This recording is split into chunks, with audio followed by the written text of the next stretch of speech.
চলুন আজকে শিখে নেওয়া যাক কীভাবে সহজ রেসিপিতে ব্রেড তিরামিসু বানানো যায়। আসছে কুরবানি ঈদ, আপনারা চাইলে ঈদের দিন এই ডেজার্ট আইটেমটি রাখতে পারেন, দেখবেন খুবই ভালো লাগবে। তিরামিসু বানাতে প্রথমে কফির মিশ্রণ তৈরি করে নিতে হবে। এর জন্য আমি এখানে হাফ কাপের মতো পানি নিয়ে তাতে 1 চা চামচের একটু বেশি হবে কফি নিয়ে মিক্স করে নিচ্ছে।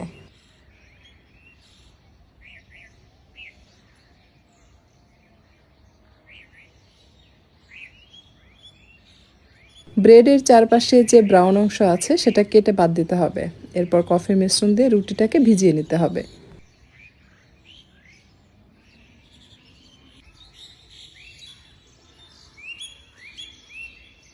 এখন তৈরি করব ক্রিম চিজের মিশ্রণ। এর জন্য প্রথমে আমি নিয়েছি হাফ কাপের মতো হুইপড ক্রিম, তাতে অ্যাড করলাম 2 চা চামচ ভর্তি করে গুঁড়া দুধ আর 3 চা চামচ দিয়ে দিচ্ছি কনডেন্স মিল্ক। মিষ্টি যে যার স্বাদ মতো কমিয়ে বাড়িয়ে অ্যাড করতে পারবেন, তবে আমি যে পরিমাণ বলছি এটা একদম পারফেক্ট। গুঁড়া দুধ দিলে ক্রিমের স্বাদটা কিন্তু বেশি ভালো আসে, সো আপনারা চেষ্টা করবেন অবশ্যই গুঁড়া দুধ দিয়ে এটা তৈরি করার জন্য।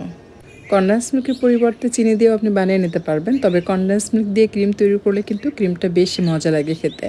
আমি সামান্য পরিমাণ ভ্যানিলা এসেন্স অ্যাড করেছি ফ্লেভারের জন্য। আর ক্রিমের যে দলা সেটা আমি ভেঙে নিচ্ছি। রিজন হচ্ছে যেহেতু একদম বরফের মতো হয়ে আছে, সো এই পর্যায়ে যদি আমি ইলেকট্রিক বিটার দিয়ে এটাকে বিট করি তাহলে সব কিছু ছিটকে যাবে। তাই এটাকে আমি খুব সুন্দরভাবে একসাথে মিশিয়ে নিয়ে এরপর ইলেকট্রিক বিটারের সাহায্যে এটাকে বিট করে ক্রিম তৈরি করব। একেবারে টাইট করে ক্রিম তৈরি করব না, মোটামুটি ঘন হয়ে আসলেই হবে, সেভাবে তৈরি করব। আমি আপনাদেরকে দেখিয়ে দিচ্ছি, তাহলে বুঝতে পারবেন। ঠিক এরকম, যেরকম আপনারা ভিডিওতে দেখতে পাচ্ছেন। এখন অ্যাড করব ক্রিম চিজ। আর এই ক্রিম চিজ কীভাবে ঘরে বানাবেন সেটার রেসিপি কিন্তু অলরেডি আমি গত পর্বে আপনাদের সাথে শেয়ার করেছি। ওই ভিডিওটি অবশ্যই একবার দেখে নেবেন, কারণ আজকাল দেখবেন যে বিভিন্ন ডেজার্ট আইটেমে বেশিরভাগ সময় ক্রিম চিজ ব্যবহার করা হয়।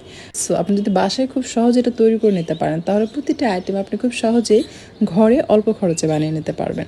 আমি এখানে ক্রিম চিজ অ্যাড করেছি যে জার দেখতে পাচ্ছেন, এই জারের 4 ভাগের 3 ভাগ অংশ ব্যবহার করেছে। এরপর জাস্ট ক্রিম চিজ হুইপড ক্রিমের সাথে খুব সুন্দরভাবে আলতো করে মিক্স করে নিয়েছে।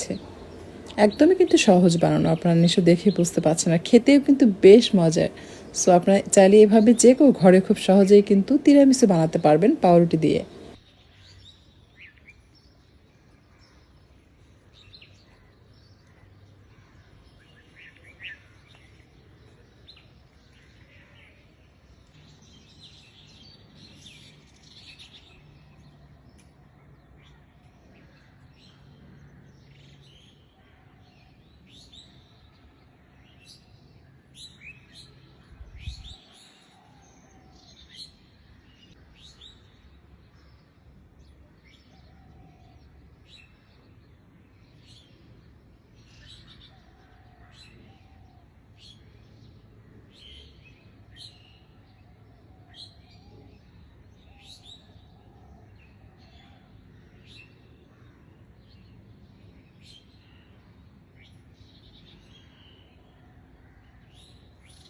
দ্বিতীয় লেয়ারে পাউরুটি বিছিয়ে দেওয়ার পর অ্যাড করে দিচ্ছি কফির মিশ্রণ।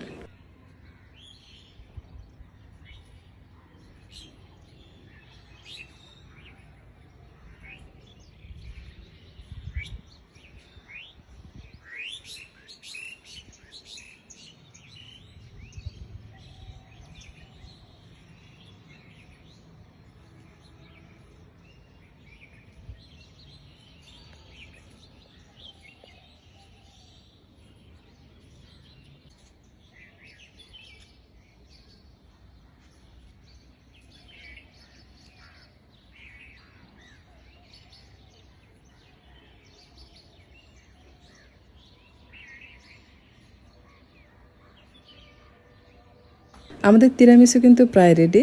দ্বিতীয় লেয়ারে ক্রিম লাগানো হয়েছে, এর উপরে এখন অ্যাড করতে হবে কোকো পাউডার। সমানভাবে হালকা করে ছড়িয়ে ছিটিয়ে দিবেন। এরপর জাস্ট এটাকে ফ্রিজে রেখে দিবেন সারা রাতের জন্য, দেন পরের দিন পরিবেশন করবেন, অথবা 2 থেকে 3 ঘন্টাও নর্মাল ফ্রিজে রেখে পরিবেশন করা যায়।